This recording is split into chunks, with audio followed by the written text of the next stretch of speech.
معزز سامعین محترم، السلام علیکم ورحمۃ اللہ وبرکاتہ۔ جیسا کہ ہم سورہ بقرہ پڑھ رہے ہیں، سورہ بقرہ کی آیت نمبر 92 تک ہم پڑھ چکے ہیں۔ آج ہم آیت نمبر 93 سے شروع کریں گے، جس میں موسیٰ علیہ السلام کی قوم کا ذکر کیا گیا ہے۔ تو اللہ کا نام لے کر آغاز کرتے ہیں۔ اعوذ باللہ من الشیطان الرجیم، بسم اللہ الرحمن الرحیم۔ وَإِذْ أَخَذْنَا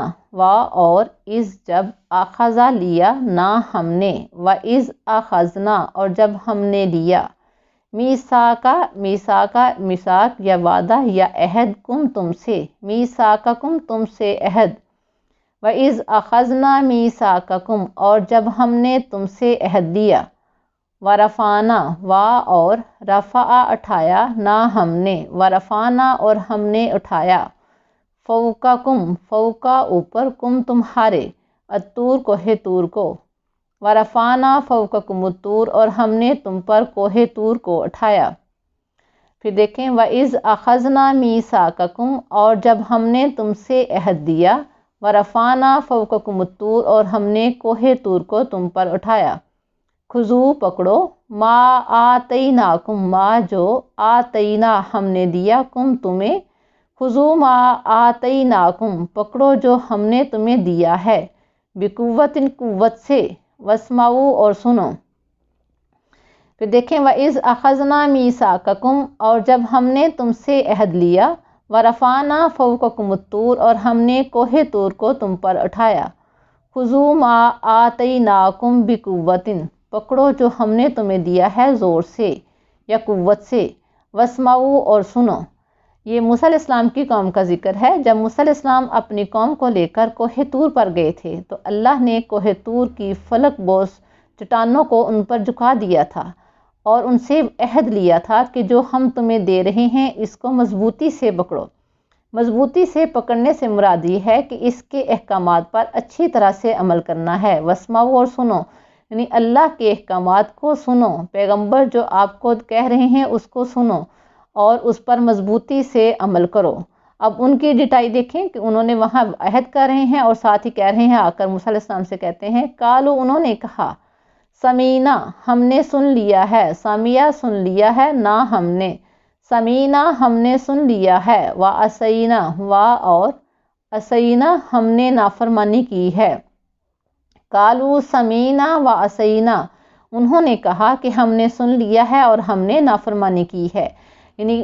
ان کے سامنے ہی، موسیٰ علیہ السلام کے سامنے ہی وہ قوم کہہ رہی ہے کہ ہم نے سن لیا ہے، یعنی اللہ کے احکامات کو سن لیا ہے لیکن ہم ایمان نہیں لائیں گے، وعصینا اور ہم نے نافرمانی کی ہے۔ وَأُشْرِبُوا اور پلا دی گئی، فی میں قلوبہم ان کے دل، قلوبن دل ہم ان کے، وَأُشْرِبُوا فی قلوبہم العجلہ وَأُشْرِبُوا اور پلا دی گئی، فی قلوبہم ان کے دلوں میں، العجلہ بچھڑے کی محبت،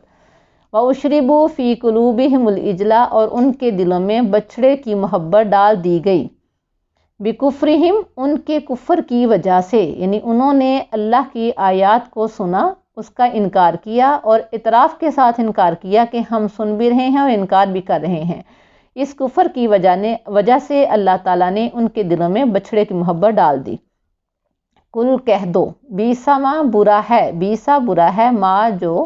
یامرکم تمہیں حکم دیتا ہے، بہی اس کے ساتھ، ایمانکم تمہارا ایمان، کل بیسا ما یامرکم بہی ایمانکم کہہ دیجئے برا ہے جو اس کے ساتھ تمہیں تمہارا ایمان حکم دیتا ہے، ان کنتم مومنین اگر تم مومن ہو۔ کل بیسا ما یامرکم کہہ دیجئے برا ہے جو تمہیں حکم دیتا ہے، بہی اس کے ساتھ، ایمانکم تمہارا ایمان، ان کنتم مومنین اگر تم مومن ہو۔ وہ اپنے آپ کو مومن کہلاتے تھے تو اللہ تعالیٰ فرما رہے ہیں ان سے کہہ دو کہ اگر تم اپنے آپ کو مومن کہلاتے ہو تو تمہارا یہ ایمان جس کی بیس پہ تم اپنے آپ کو مومن کہلاتے ہو تمہیں برا حکم دے رہا ہے، یعنی اللہ کے احکامات کو سن کر اس کے احکامات کی نافرمانی کا جو حکم دے رہا ہے، یہ تمہارا ایمان بہت برا ہے۔ اگلی آیت دیکھیں، کل کہہ دیجئے، ان اگر، کانت ہے، لکم تمہارے لیے، الدارو گھر، آخرت و آخرت کا، اندہ پاس، اللہ اللہ کے، خالصتاً خالص، من سے دونی علاوہ، الناسی لوگ، کل ان کانت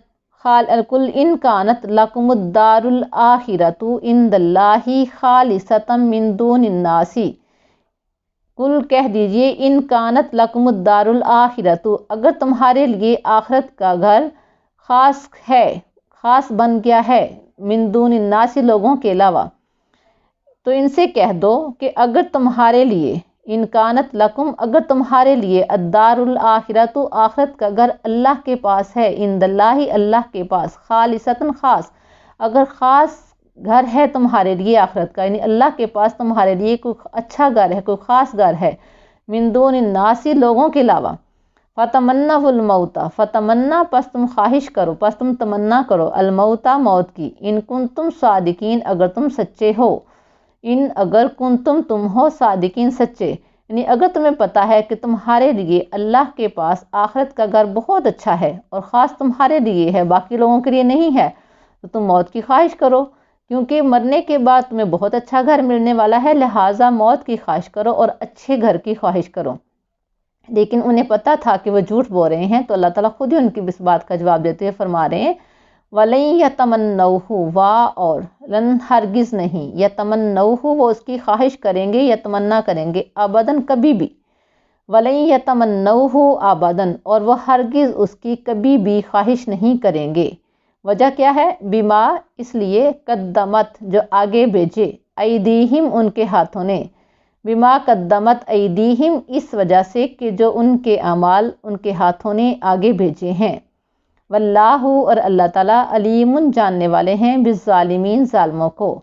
پھر دیکھیں وَلَن يَتَمَنَّوْهُ ابداً وہ اس کی ہرگز بھی خواہش نہیں کریں گے، بما قدمت ایدیہم اس وجہ سے کہ جو ان کے ہاتھوں نے اعمال آگے بھیجے ہیں، واللہ علیم بالظالمین اور اللہ ظالموں کو جانتے ہیں۔ یہ اللہ تعالیٰ کہہ رہے ہیں کہ اگر تم کہہ رہے ہو کہ آخرت کا گھر ہمارے پاس، اللہ کے پاس ہمارے لیے موجود ہے، خاص ہے، ہم اللہ کے قریبی لوگ ہیں، تو تم موت کی خواہش کرو،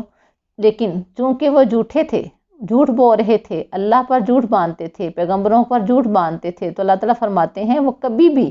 موت کی خواہش نہیں کریں گے۔ وجہ کیا ہے؟ کیونکہ انہیں پتہ ہے کہ جو انہوں نے اعمال آگے بھیجے ہیں اس کی سزا انہیں لازمی ملے گی، اس لیے اس سزا سے بچنے کے لیے وہ ہیلے بہانے تو ڈھونڈ رہے ہیں، اپنے دلوں کو جھوٹی تسلیاں تو دے رہے ہیں، لیکن اللہ بھی جانتا ہے کہ جو انہوں نے ظلم کیے ہیں اپنے ساتھ، لوگوں کے ساتھ، پیغمبروں کے ساتھ، اللہ کے احکامات کے ساتھ، اللہ کی آیات کے ساتھ جو کچھ کیا ہے،